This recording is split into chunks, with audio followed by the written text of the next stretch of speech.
मेरे प्यारे साथियों नमस्कार। एक बार फिर आप सभी का टोटल एग्जाम में स्वागत है। और पिछले क्लास में हम लोगों ने चर्चा किया कि प्रोफेशनल नॉलेज से बीएसएफ जीके से कितने प्रकार के प्रश्न पूछे जा सकते हैं। फर्स्ट क्लास में जो हमने चर्चा किया था उससे रिलेटेड कितने प्रकार के और किस तरह से प्रश्न पूछे जा सकते हैं ये हमने आपको बताया। अब नेक्स्ट क्लास में हम क्या करेंगे कि आपको जैसा कि हमने बताया था, ये आज का हमारा थर्ड क्लास है। ठीक, ये क्लास नंबर 3 है और इसमें हम लोग पढ़ेंगे फॉर्मेशन के बारे में।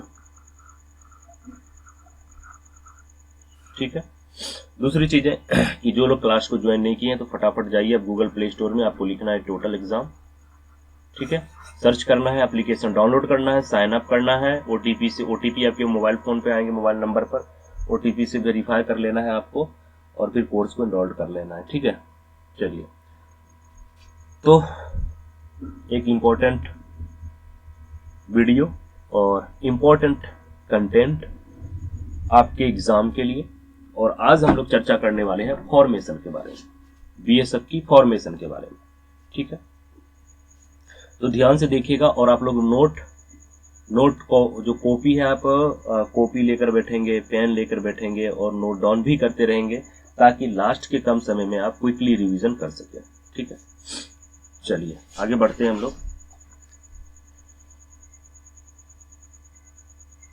पहले हम लिख लेते हैं फिर आपको समझाएंगे।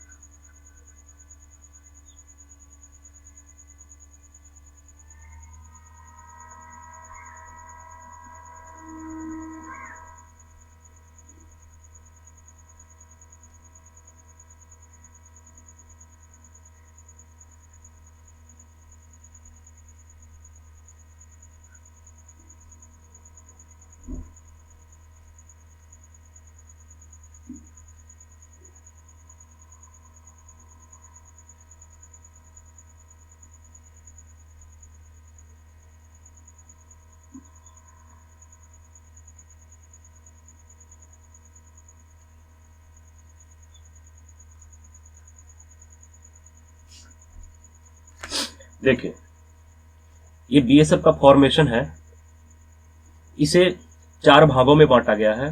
फर्स्ट जो है वेस्टर्न कमांड, ठीक है, और सेकेंड ईस्टर्न कमांड, और थर्ड कॉमन हेडक्वार्टर जो स्पेशल ऑपरेशन के लिए बनाए गए हैं, और चौथे फॉर्मेशन में रखा गया है एसटीसी को, यानी सब्सिडरी ट्रेनिंग सेंटर को। ठीक है, तो वेस्टर्न कमांड में क्या क्या आते हैं, कौन कौन आते हैं, तो देखिए यहाँ पे जो वेस्टर्न कमांड है इसके अंदर क्या आते हैं वो सारा चीज हम चर्चा करेंगे आपको नेक्स्ट स्लाइड में। आपको फॉर्मेशन में आपको अगर क्वेश्चन, अब देखिए मैं क्या करूंगा इस वीडियो में हम साथ साथ चलेंगे, साथ साथ क्वेश्चन क्या पूछा जा सकता है। तो अभी जो आप स्क्रीन पर देख रहे हैं यहां से क्या प्रश्न आपको पूछे जा सकते हैं। ठीक है, तो आपसे ये पूछे जा सकते हैं कि कमांड कितने हैं, तो बीएसएफ में कमांड कितने हैं, 2। ठीक है, एक वेस्टर्न है और दूसरा ईस्टर्न है। ये चीज आपको याद हो जाएगा, वेस्टर्न कमांड और ईस्टर्न कमांड। ठीक है, आगे हम लोग चलेंगे कॉमन हेडक्वार्टर के बारे में, जब बारी बारी से हम देखेंगे, चर्चा करेंगे तो उससे क्या प्रश्न बन सकता है। अब आपसे ये भी पूछ सकता है कि वेस्टर्न कमांड में टोटल फ्रंटियर कितना है, टोटल फ्रंटियर, इसमें टोटल फ्रंटियर कितना है, उन फ्रंटियर का नाम आपको याद रखना है। तो सारा चीज हम बताएंगे, हमारा मकसद ही है आपको कि जो भी एग्जाम से रिलेवेंट चीजें हैं उसको शेयर करना। ठीक है, तो चलिए हम लोग आगे बढ़ते हैं और सबसे पहले हम बात करेंगे वेस्टर्न कमांड का। ठीक है, वेस्टर्न कमांड का हम लोग बात करते हैं, इसमें कौन कौन से फ्रंटियर आते हैं। ठीक है, पहले हम लिख लेते हैं कौन कौन से फ्रंटियर आते हैं।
तो वेस्टर्न कमांड में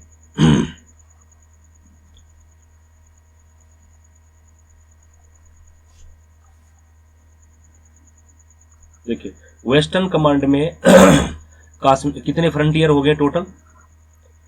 1 2 3 4 5 टोटल 5 फ्रंटियर है। तो क्वेश्चन अगर आपसे पूछा जाए कि वेस्टर्न कमांड में कितने टोटल फ्रंटियर हैं, तो 5 फ्रंटियर है। और आर्टिलरी, अगर क्वेश्चन आपसे पूछा जाए जो आर्टिलरी है ये किस कमांड में पड़ता है, तो ये वेस्टर्न कमांड में पड़ता है। आपको याद रखना है 5 फ्रंटियर और आर्टिलरी 1। आर्टिलरी कितना? 1। ठीक है, ये किस कमांड में है? वेस्टर्न कमांड में। और यहां से प्रश्न क्या बन सकता है? ठीक है, यहां से और प्रश्न क्या पूछे जा सकते हैं? वेस्टर्न कमांड का काम क्या है? इसका काम क्या है वेस्टर्न कमांड का? तो guarding border with Pakistan, guarding border with Pakistan. ठीक है, ये वेस्टर्न कमांड का है। क्योंकि देखिए, इसको नॉर्मली देखने से अगर कॉमन सेंस लगाएंगे तो ये सब चीजें याद करने की जरूरत नहीं है। क्योंकि कश्मीर किस तरफ है? पाकिस्तान तरफ। जम्मू, पंजाब, राजस्थान, यहाँ पे जितने स्टेट आप देख रहे हैं सारे वही स्टेट हैं, ठीक है, जो पाकिस्तान के साथ लगते हैं। ठीक है, और वेस्टर्न कमांड का क्या काम है? वेस्टर्न कमांड का काम है कि पाकिस्तान के साथ जो बॉर्डर साझा हो रहा है उसका गार्डिंग करना, उसका निगरानी करना वेस्टर्न कमांड का काम है। ठीक है, तो ये चीजें आपको याद रखना है। ठीक, इससे जो वेस्ट कमांड होते हैं इनके ऑफिसर्स जो हैंडल करते हैं, इनको कह सकते हैं कि जो देख रेख करते हैं, जिसके अंदर में होता है वेस्टर्न कमांड के सबसे उच्च अधिकारी हम कह सकते हैं, तो कौन होता है? तो इसके एसडीजी होते हैं। ठीक है, कौन होता है? एसडीजी होता है। और एसडीजी का मतलब क्या है? Special director general. एसडीजी का मतलब है स्पेशल डायरेक्टर जनरल। तो वेस्टर्न कमांड के कौन एसडीजी है? ये प्रश्न आपके लिए हम छोड़ते हैं। ठीक है, चलिए हम बता देते हैं ना, आपका काम आसान कर देते हैं। एक सेकेंड, आपका काम हम आसान कर देते हैं ना। देखिए, सबसे पहले यहां पे प्रश्न क्या पूछा जा सकता है? एक बार फिर हम दोहराते हैं कि वेस्टर्न कमांड में टोटल फ्रंटियर कितने हैं? 5। ठीक है, वेस्ट जो आर्टिलरी है ये किस कमांड में पड़ता है? ये किस कमांड के अंदर आता है? तो वेस्टर्न कमांड के अंदर। 2 प्रश्न हो गया। तीसरा, पाकिस्तान की जो बॉर्डर है या जो पाकिस्तान का बॉर्डर सीमा है उसकी निगरानी कौन से कमांड के अंदर आता है? कौन सा कमांड उसकी निगरानी करता है? तो वेस्टर्न कमांड। टोटल कितने प्रश्न हो गए? पहला प्रश्न, दूसरा प्रश्न और तीसरा प्रश्न। ठीक है, उसके बाद चौथा प्रश्न क्या पूछा जा सकता है? यहां से चौथा प्रश्न ये पूछे जा सकते हैं कि इसके जो उच्च अधिकारी होते हैं, जो कमांड होते हैं, कमांड का जो कह सकते हैं कमान किसके हाथ में होता है? किस रैंक के अधिकारी होते हैं? ठीक है, चौथा क्या पूछा जा सकता है? किस रैंक के अधिकारी होते हैं जो कमांड को हैंडल करते हैं? ठीक है, तो वो कौन होते हैं? आईजी रैंक के होते हैं। कौन होते हैं? आईजी रैंक के होते हैं। ठीक है, ये आईपीएस भी हो सकते हैं और नॉन आईपीएस भी हो सकते हैं। ठीक है, उसके बाद पूछे जा सकते हैं आपसे यहाँ पे प्रश्न कि वर्तमान में वेस्टर्न कमांड के एसडीजी कौन है? स्पेशल डायरेक्टर जनरल कौन है वेस्टर्न कमांड के? तो आपको बताना है श्री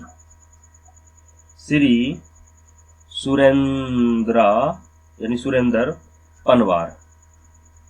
ठीक है, देखिए ये सारी चीजें क्या है? चेंज होने वाला है। ठीक है, डीजी क्या है? चेंज होने वाला। मैं यहाँ पे क्यों नहीं बताया इस क्लास में कि अभी भी सबके प्रेजेंट डीजी कौन है? क्योंकि ये सारे कंटेंट है ना चेंज होने वाले हैं। तो आपके एग्जाम जब होने वाले रहेंगे ना विद इन 1 वीक, मतलब एक सप्ताह पहले हम ये सारी चीजें जो नेक्स्ट जो कह सकते हैं कि करंट चीजें हैं ना, जो चेंज हो सकता है जो डेटा हमारा, उसको हम बताएंगे और उसको आपको रिवीजन कर लेना 15 दिन 20 दिन पहले हम, या फिर कह सकते हैं जो अक्टूबर स्टार्ट होगा फिर ये सारी चीजें हम लोग करेंगे। क्या पता ये है अभी, और जब एग्जाम आए, अभी मैंने बता दिया सुरेंद्र पनवार है, अब एग्जाम का टाइम आ जाए और पता चले कि ये चेंज हो चुका है और एग्जाम में इसके जगह पे जो नए आए उनका वो आ जाए ऑप्शन में, है ना। तो ये डेटा जो है ना, ये डेटा चेंज होने वाला है, इसलिए यहाँ पे आपको एक बार ये सारी चीजें हम आपको बता देंगे। और प्रश्न क्या पूछा जा सकता है 5 नंबर में, और आपसे प्रश्न पूछे जा सकते हैं कि इसके फ्रंटियर के कौन, जो एक और जो कमांडिंग ऑफिसर होंगे, तो फ्रंटियर के कौन से कमांडिंग ऑफिसर क्या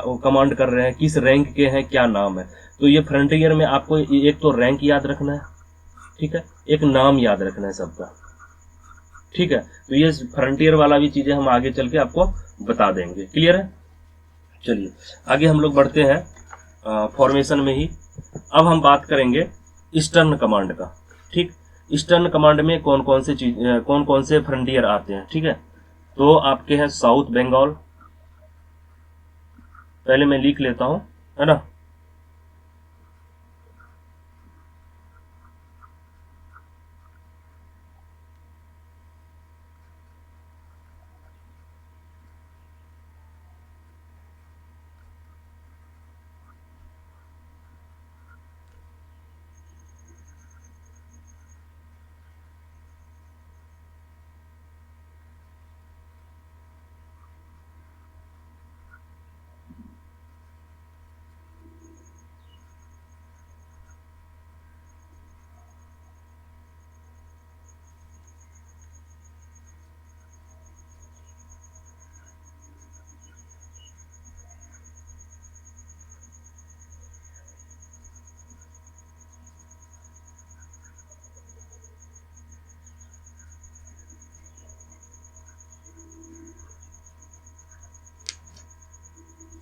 चलिए ये हमने आपको लिख लिया। तो इसमें टोटल ये किस कमांड में आते हैं, तो ये ईस्टर्न कमांड में आते हैं।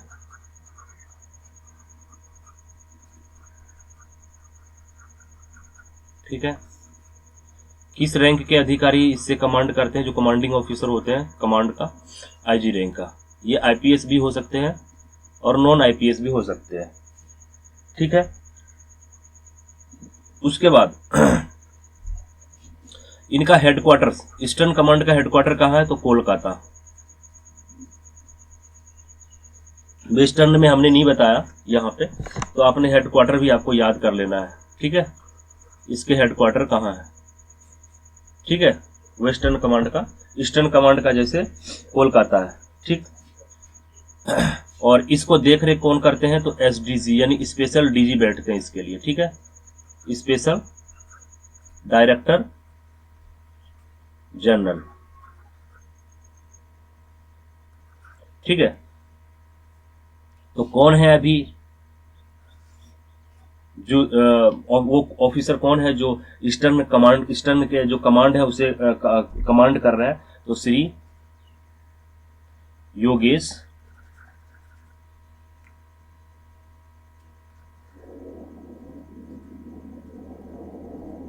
बहादेव, श्री योगेश बहादेव। ठीक है, खुरानिया, और ये आईपीएस है। ठीक है,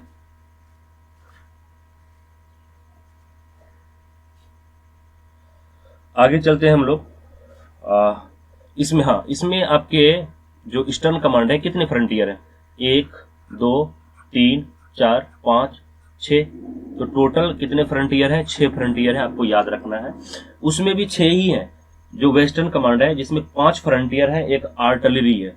ठीक है, तो 6 वहां पे हो गए, यानी 5 फ्रंटियर हो गए, आगे एक आर्टिलरी हो गए, यहाँ पे टोटल 6 का 6 क्या है, फ्रंटियर है ईस्टर्न कमांड में। ठीक है, आगे बढ़ते हैं हम लोग। अगला चीजें अब क्या है वो हम लोग देखते हैं, अब आगे हम क्या सीखना है ना। चलिए, तीसरा हमने देखा था कॉमन कमांड। क्या, common headquarter, sorry, common headquarter बनाया गया है स्पेशल ऑप्स के लिए। स्पेशल ऑप्शन यानी ऑपरेशन के लिए बनाए गए हैं। ठीक है, अब जो ये कॉमन हेडक्वार्टर है इसे कब बनाया गया था, कब राइज्ड किया गया था, कब राइज्ड किया गया? तो 6 दिसंबर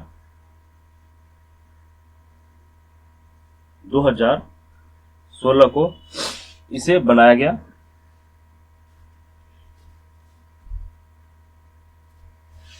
और इनका हेडक्वार्टर कहाँ है? NDLS यानी न्यू दिल्ली। लेकिन अब ये शिफ्ट हो चुका है न्यू रायपुर में, जहां पे CRPF के जो मेन हेडक्वार्टर्स हैं जाने वाले हैं, जो CGO कॉम्प्लेक्स में है, जैसा कि पिछले वीडियो में हमने बताया था, वो न्यू रायपुर जाने वाले हैं। तो जहां पे ये है अभी, ठीक है, जो कॉमन कमांड है स्पेशल ऑपरेशन के लिए जो कमांड बनाया गया है, ये मूव होके जाएंगे वहां पे। ठीक है, अब ये किस लिए बनाया गया था, है ना? To survive and coordinate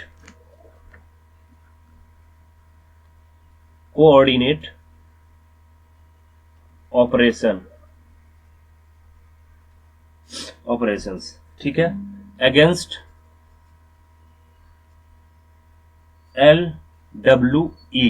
LWE का फुल फॉर्म क्या होता है? लेफ्ट विंग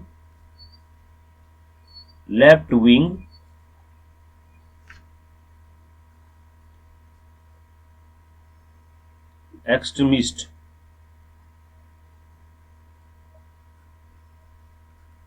ठीक है, ये लेफ्ट विंग एक्सट्रीमिस्ट मतलब जो वामपंथी विचारधारा है, वामपंथी विचारधारा रखते हैं, उसको हम लोग LWE लेफ्ट विंग एक्सट्रीमिस्ट बोलते हैं। और जो कह सकते हैं ये वामपंथी है कौन, तो जो वर्तमान में जो इंडिया में गवर्नमेंट चल रहा है उनके जो विचारधारा है, उनके अपोजिट विचारधारा रखने वाले वो LWE कहलाते हैं। और जैसे छत्तीसगढ़ है, आपके उड़ीसा, झारखंड, जी माइस्ट लोग हैं, ये क्या है, वामपंथी विचारधारा के लोग हैं, जो सरकार के खिलाफ हमेशा कुछ न कुछ करते रहते हैं। ठीक है, तो इनकी इलाज करने के लिए, इनकी बीमारी को दूर करने के लिए, है ना, ये जो कॉमन कमांड बनाया, कॉमन हेडक्वार्टर यानी स्पेशल ऑपरेशन के लिए जो बनाया गया है, इन लोगों के बीमारी को दूर करने के लिए बनाया गया है। ठीक है, उसके बाद देखिए ये हेडक्वार्टर राइज तो किया गया था दिल्ली में, न्यू दिल्ली में, लेकिन इसके जो हेडक्वार्टर है इसके हेडक्वार्टर को मूव कर दिया गया। कहाँ मूव कर दिया गया? 2019 में मूव किया गया था इनके हेडक्वार्टर को दिल्ली टू न्यू रायपुर। क्योंकि ये जो कॉमन कमांड है, इसका जो मुख्य काम है, इसका जो ऑपरेशन एरिया है, जो ऑप्स एरिया है इनका, 2 स्टेट है टोटल। ठीक है, पहला छत्तीसगढ़ और दूसरा ओडिशा। ठीक है, इसीलिए इन्होंने जो हेडक्वार्टर है अपना बिल्कुल एकदम नजदीक कर लिया, ऑपरेशन एरिया से नजदीक, ताकि इनको ऑपरेशन करने में और प्लान करने में आसानी हो। ठीक है, न्यू रायपुर, जहां पे CRPF की हेडक्वार्टर अभी फ्यूचर में जाने वाला है, मूव करने वाला है। ठीक है, चलिए आगे बढ़ते हैं हम लोग।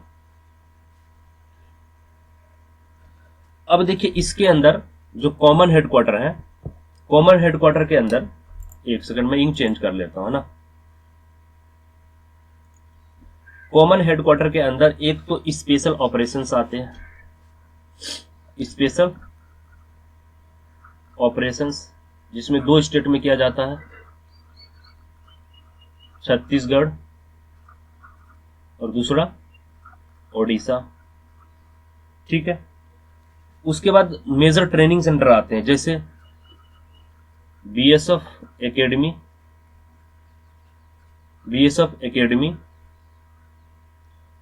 CSWT इंदौर, TC&S हजारीबाग,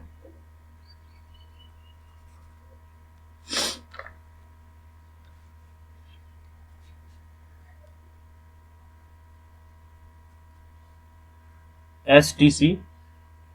ठीक है, STC 2 है, एक न्यू दिल्ली, और दूसरा है बेंगलोर में। ठीक, उसके बाद सब्सिडरी ट्रेनिंग सेंटर। ठीक है,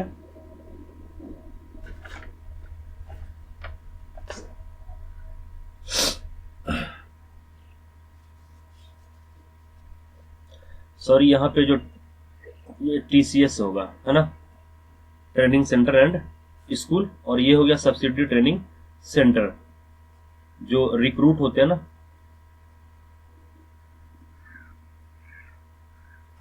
जो रिक्रूट होते हैं उनको ट्रेनिंग दिया जाता है। साथ में इनके अलावा जो जवान होते हैं, ट्रेंड जवान होते हैं, ट्रेंड सोल्जर होते हैं, उनको भी यहाँ पे कोर्स कराया जाता है। ठीक है, तो जितने भी ट्रेनिंग सेंटर हैं वो किस कमांड के अंदर है? कॉमन हेडक्वार्टर के अंदर है।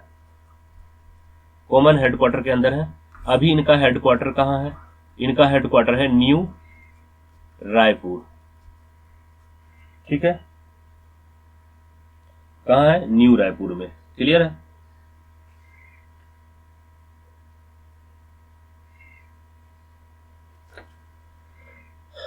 अब हम क्या करेंगे, बारी बारी से जितने भी ट्रेनिंग सेंटर हैं सब पर प्रकाश डालेंगे और सबसे जो भी एग्जाम रिलेवेंट पॉइंट निकलेंगे वो डिस्कस करेंगे। यहां पे प्रश्न क्या पूछा जा सकता है?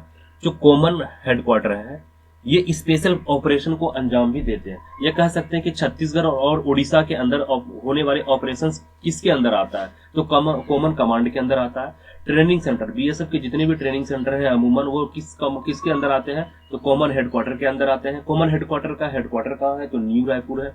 ठीक है, उसके बाद इन सारे का फुल फॉर्म आपको याद रखना है। CSWT, TC&S, STS, STC, इनका फुल फॉर्म आपको याद रखना है। तो आगे अभी हम आपको बता देंगे इनका जो भी फुल फॉर्म होता है, टोटल चीजें हम आपको अभी बताएंगे। क्लियर है? और इस वीडियो में आज हम कंप्लीट करने का कोशिश करेंगे इस चैप्टर को। ठीक है, चलिए आगे बढ़ते हैं हम लोग बढ़ते हैं।